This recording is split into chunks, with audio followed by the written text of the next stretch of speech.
O Senhor esteja convosco. Ele está no meio de nós. Proclamação do Evangelho de Jesus Cristo, segundo Lucas. Glória a vós, Senhor. Naquele tempo, os publicanos e pecadores aproximavam-se de Jesus para o escutar. Os fariseus, porém, e os mestres da lei criticavam Jesus. Este homem acolhe os pecadores e faz refeição com eles. Então Jesus contou-lhes esta parábola. Se um de vós tem 100 ovelhas e perde uma, não deixa as 99 no deserto e vai atrás daquela que se perdeu até encontrá-la? Quando a encontra, coloca-a nos ombros com alegria e, chegando a casa, reúne os amigos e vizinhos e diz: Alegrai-vos comigo, encontrei a minha ovelha que estava perdida. Eu vos digo, assim haverá no céu mais alegria por um só pecador que se converte do que por 99 justos que não precisam de conversão.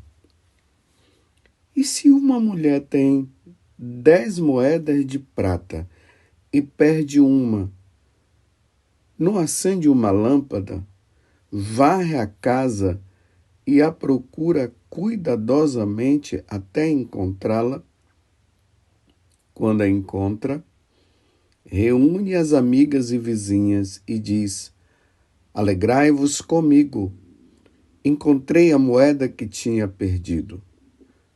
Por isso eu vos digo, haverá alegria entre os anjos de Deus por um só pecador que se converte. Palavra da salvação, glória a vós, Senhor. Meus irmãos, minhas irmãs, nós agora damos início ao capítulo 15 do Evangelho de São Lucas. Vai do versículo 1 até o 10º. Aonde Jesus ele fala sobre a questão da alegria. A alegria do pecador que se arrepende. Embora vocês perceberam aqui no versículo 2 que os mestres da lei e os fariseus estavam criticando Jesus porque Jesus acolhia os pecadores. Porque os publicanos, os pecadores, eles se aproximavam de Jesus. Então, na concepção dos fariseus e dos doutores da lei, era inconcebível uma pessoa que se dizia ser santa estar ali se sujando, se tornando impura com os pecadores. Porque para os doutores da lei e os fariseus, que são eles que está sendo colocado em foco agora, em evidência, não dava para ficar com o pecador, não. Não se podia de maneira nenhuma. É assim, santo com os santos. Não dá para se sujar com um pecador. Então, por várias vezes no Evangelho de São Lucas, nós vemos esse questionamento que eles fazem. Jesus com os pecadores. Jesus com os pecadores. E Jesus responde, o médico, ele vai em busca do doente, ele precisa curar o doente, ele não pode deixar o doente com a doença, porque senão ele poderá morrer. Imagine um médico que só cuida dos sãos. Não tem como cuidar dos sãos. Então Jesus ele vem para ser esse médico que precisa curar a doença para que aquela pessoa fique boa. Então Jesus é o médico da alma. Ele vem para salvar as almas.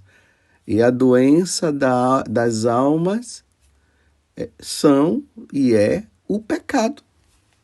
Essa é a doença. Os pecados da alma. E as almas, elas não podem estar nessa condição de estar suja, senão elas não vão entrar no céu. Então a morte de Jesus na cruz é justamente para nos curar, nos salvar, arrancar de nós o pecado. E eles não compreendiam isso, então começavam a criticar. E aí Jesus ele conta essas duas parábolas. A alegria do homem lá que tem 100 ovelhas, mas ele percebe que uma das ovelhas que ele tinha havia se perdido. Então ele vai à procura desta ovelha para ver a importância de todas as ovelhas. Não é somente uma, ou somente a questão de eu já tenho muitas ovelhas e tanto faz perder uma, não tem problema. Não, ele quer todas. Se são 100, ele quer as 100. Ele não quer ter 99. Ele quer as 100 porque são 100. O Filho do Homem veio para salvar todos, não veio para salvar alguns. Mas, claro, vai depender agora da resposta que cada um deve ter. Então, Deus também não vai forçar se a pessoa não quer a salvação. E isso vai causar tristeza no coração de Deus se a pessoa não quer se arrepender. E, ao mesmo tempo, ele conta a alegria também da mulher que tinha uma moeda, e é porque aquela moeda era muito importante para ela. E ela perde, então ela procura até que acha, e aí convida também as amigas e vizinhas, e diz: alegrai-vos comigo, encontrei a moeda que tinha perdido. Então, quando Deus perde um dos seus filhos, causa uma aflição. É só para você entender, causa uma aflição no coração de Deus. Aonde está o meu filho? Eu não quero perder o meu filho. Eu tenho que encontrá-lo. Causa uma aflição. E quando encontra, a alegria, aquela aflição desaparece e vem aquela sensação de alívio. Encontrei o meu filho que estava perdido. Ele voltou. Você compreende? Eu estou falando dessa forma para você compreender como fica o coração de Deus quando uma pessoa está numa condição de perdição. Ou melhor, quando aquela alma ela está longe de Deus, ela está numa vida de pecado, porque é o pecado que nos afasta de Deus. E não é simplesmente um afastamento aí qualquer, não. É um afastamento definitivo. Tome consciência disso. Imagina você ter uma pessoa que você ama e você saber que nunca mais você a terá perto de você. Nunca, nunca, nunca mais. Que aflição que se causa no coração da pessoa ao saber que aquele filho, aquela filha, aquele amigo, aquela amiga, nunca mais eu o verei, nunca mais eu o terei perto de mim. Por isso que se causa alegria no coração de Deus, quando encontra. Se nós não entendermos essa parábola dentro dessa perspectiva que fala da alegria, a gente vai simplesmente dizer assim, nossa, que bonitinho, né? Eram 100 ovelhas, aí uma se perdeu, aí ele foi lá e encontrou a ovelha, vamos fazer uma festa agora. Ou senão, a mulher que tinha aquela moeda, imagina, a moeda para ela era importante, porque era a segurança dela. Imagina perder aquela moeda. E aí ela vai e encontra, vem cá, minhas amigas, encontrei minha moeda.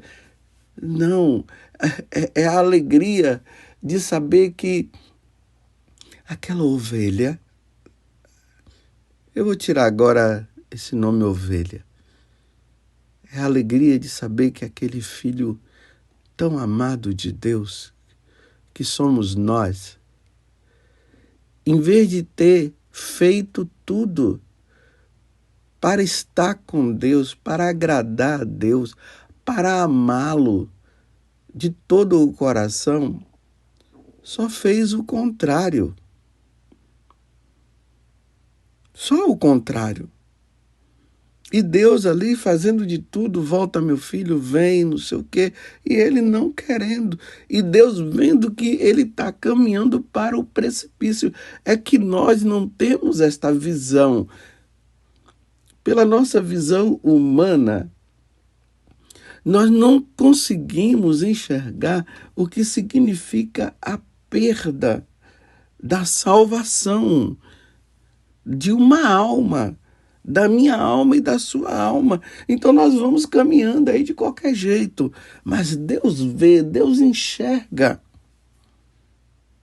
E aí o medo de perder o filho para sempre, sabendo que teve toda a oportunidade para se salvar. Foi isso que aconteceu com os 3 pastorinhos lá na aparição de Fátima. Eu estou lendo agora uma biografia nova, até mesmo se você puder adquirir. Eu adquiri lá em Portugal, nessa peregrinação que eu tive agora. Uma pessoa da Obra de Maria que nos acompanhou, a Albérica, ela é da Obra de Maria, ela nos acompanhou nessa peregrinação. Ela que era a responsável de todos nós ali. Aí ela falou deste livro que se chama Um Caminho sob o Olhar de Maria. É a biografia da irmã Maria Lúcia de Jesus do Coração Imaculado, que é a irmã Lúcia. Quando ela entrou no Carmelo, o nome dela passou a se chamar assim, Irmã Maria Lúcia de Jesus do Coração Imaculado. Aqui a editora é o Carmelo de Coimbra. O título está assim, Carmelo de Coimbra. É a 2ª edição deste livro. Um livro muito bom. Se você puder adquirir, vai ser maravilhoso, porque aí você vai ver toda a biografia de irmã Lúcia, de Lúcia. Tem aquele Memórias de Lúcia, que também é muito bom, mas esse daqui também, atualmente, esse livro é muito bom. E ali na última aparição, Nossa Senhora fala para Lúcia: não ofendam mais a Nosso Senhor, que já é por demais ofendido. Não ofendam mais. E quando os três pastorinhos eles veem o inferno, aí vendo aquelas almas sofrendo lá no inferno, eles começam a sentir uma compaixão muito grande pelas almas. E aí Nossa Senhora diz: vocês estão vendo quantas almas que se perdem e vão para o inferno? Porque eles não tinham a visão, eles não viam. E antes, não sabiam como é que era a coisa. É assim também nós não temos essa visão, nós não tivemos essa capacidade de ver o sofrimento das almas no inferno e que lá não vão sair mais, vão viver lá para sempre. Então o sofrimento dos três pastorinhos de saber isso. E Nossa Senhora, nesta última aparição, porque essa visão do inferno se dá da aparição do dia 13 de julho. E a última aparição, quando Nossa Senhora diz: não ofendam mais a Nosso Senhor, que é por demais ofendido, se dá no dia 13 de outubro. E eles veem a tristeza de Nossa Senhora. Nossa Senhora estava muito triste. E eles começaram então a fazer muito sacrifício para que as almas que ainda estão aqui nesta terra, elas não venham a ofender a Deus ao ponto de irem para o inferno. E neste livro, atualizando também as questões dos grandes pecados que se levam para o inferno, lá na página 68, ali vai dizer que os pecados existentes no mundo de hoje e que têm levado muitas pessoas para o inferno é o divórcio, a questão do divórcio, o aborto e o casamento civil entre pessoas do mesmo sexo. O divórcio, por quê? Imagina, a pessoa ela foi casada na igreja, aí, porque o casamento válido, meus irmãos, é o sacramento, é o religioso, não é o casamento no civil.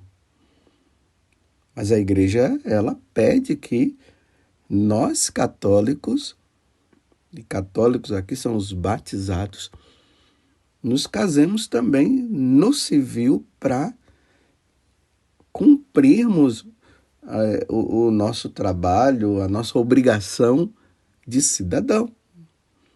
E na lei civil se exige que uma pessoa, um homem e uma mulher, case também lá no civil. Mas diante de Deus, o casamento do civil não tem tanta importância. A importância é o casamento no religioso. Você está entendendo? E aí o que é que acontece? Hoje em dia, as pessoas casam ali no civil e no religioso, aí elas se separam, mas perante a igreja elas continuam casadas, elas vão no civil e fazem o divórcio. Então na cabeça delas está o seguinte: olha, agora eu estou divorciado, eu posso casar de novo. Não, não pode, você casou na igreja. Não pode. A questão do casamento na igreja se resolve com a questão da nulidade. É preciso buscar o tribunal eclesiástico para ver se aquele casamento, embora tenha sido realizado, ele não tenha tido validade. Houve mentira no meio. interesses particulares. Existe uma infinidade de situações que a igreja vai avaliar para dizer, né? Por exemplo, a pessoa, ali a pergunta é feita, é por toda a vida que vocês prometem amor e fidelidade? Eles dizem que sim, mas no fundo eles estão dizendo que não. Esse casamento não foi válido, não houve um juramento, uma promessa real. Mas não vou entrar nesses detalhes agora. O importante é entender que a pessoa casou no religioso, ela vai, divorcia no civil, acha que agora pode arrumar um outro casamento e não pode. É isso que se está dizendo aqui. Então tem muita gente que está se divorciando no civil, embora tenha casado na igreja. E estão arrumando outros casamentos. Então é adultério isso aqui. Está no catecismo da igreja, é só ler. Lá na parte do sacramento do matrimônio você vai ver quando fala sobre a fidelidade do casal. Você está entendendo? Então, esses são grandes pecados. Um outro também, o aborto, que cada vez mais está sendo legalizado. E nós, como católicos, porque Deus disse que não se pode matar, não matarás. E o aborto é o assassinato de uma criança que está sendo formada ali no ventre da mãe. O aborto é isso, é um assassinato. Então a legalização cada vez vai sempre aumentando. Começou ali com uma semana, depois passou para 2 semanas, já está terceira semana, já está com 2 meses. Com pouca hora vai dizer a hora que você quiser fazer. Isso é um assassinato. Esses são os grandes pecados. E essa situação agora, que é o casamento entre pessoas do mesmo sexo, que, como eu sempre falo para vocês, na Sagrada Escritura, Deus deixa isso bem claro em Levítico 18, versículo 22, que um homem não pode deitar com outro homem e uma mulher não pode deitar com uma outra mulher, porque isso é uma abominação. Então, diante de Deus, isso é uma abominação. E ao lermos também a carta aos Romanos, no capítulo 1, lá também fala que os homens chegaram numa situação de abandono de Deus, que agora andam praticando um relacionamento íntimo que vai contra a natureza. E quando é que vai contra a natureza? É quando é um homem com um homem, ou uma mulher com uma mulher. Está lá na carta aos Romanos, no capítulo 1. Para depois não dizer, isso é coisa dos padres, isso é coisa da igreja. Não é coisa de Deus, e a igreja ela só nos transmite aquilo que é de Deus. Então, esses pecados causam tristeza, meus irmãos, no coração de Deus. Por quê? Quem pratica essas coisas não vão se salvar. São Paulo fala, não herdarão o reino dos céus. Na primeira carta aos Coríntios, no capítulo 9, do versículo 6 seguinte, não herdarão o reino de Deus. Então Deus quer que todos se salvem. Então há alegria quando um homem e uma mulher, na questão do divórcio, eles dizem assim, não, vamos recomeçar. Isso é conversão. Vamos recomeçar a vida de novo. Depois de uma grande ajuda que tiveram, vamos recomeçar. A mesma coisa aquelas mulheres que estão querendo abortar e elas, não vou cometer o aborto. Não vou porque Deus não quer.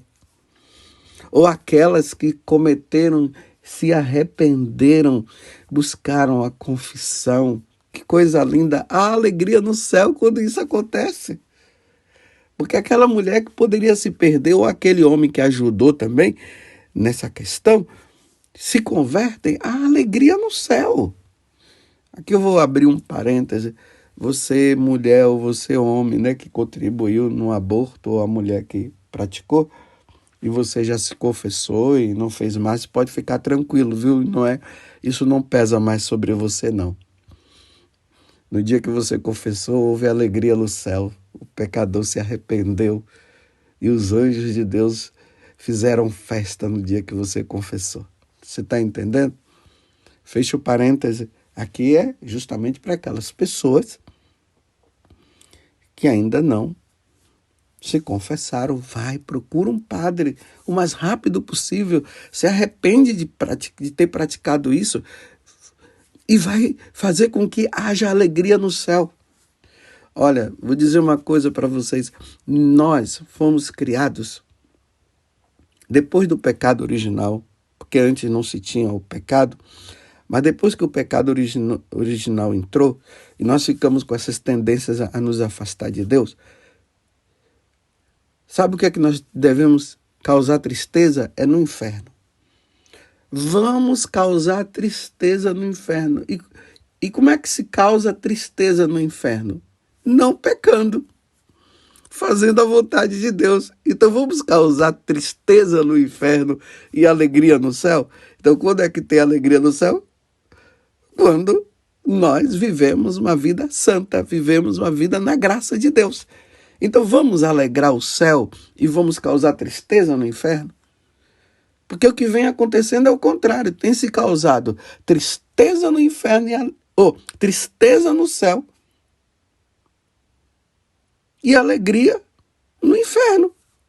Não, vamos fazer o contrário. Vamos alegrar o céu. Vamos andar numa vida santa.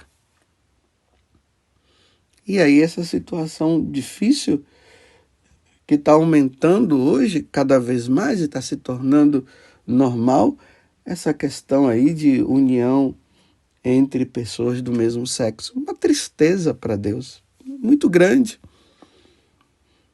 Então, graças a Deus, quantas vezes vem rapazes que vêm confessar e diz assim: padre, eu não aguento mais, acabou, eu não quero mais viver essa vida. Meu Deus, que alegria do céu por isso.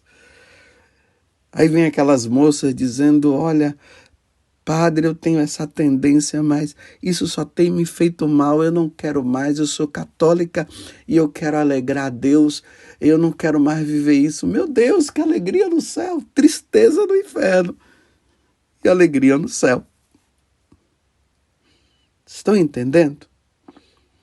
Quando Nossa Senhora aparece e diz: não ofendam mais a Deus, que já está mais, que tem sido muito ofendido, e o evangelho de hoje que há alegria no céu por um pecador que se arrepende. Rezemos, meus irmãos, para que não ofendamos mais a Deus. Rezemos, meus irmãos e minhas irmãs, para que sejamos motivo de alegria para Deus, para que o céu se alegre, para que os anjos de Deus façam festa. E eu termino dizendo: vamos causar tristeza no inferno. Não vamos mais permitir alegria no inferno. Só tristeza. E quando é que nós causamos tristeza no inferno? Quando nós andamos na graça de Deus e largamos o pecado. Aí há alegria no céu e tristeza no inferno, porque andando na graça de Deus e largando o pecado, o diabo fica triste porque a nossa alma estava nas mãos dele. E quando nós largamos o pecado, a nossa alma fica nas mãos de Deus. Que coisa maravilhosa! Ó Virgem Santíssima, não permitais que eu viva e nem morra em pecado mortal. Em pecado mortal eu não hei de viver e nem morrer, porque a Virgem Santíssima há de me valer. Valei-me, Virgem Santíssima. Louvado seja nosso Senhor Jesus Cristo, para sempre seja louvado, e a nossa Mãe, Maria Santíssima.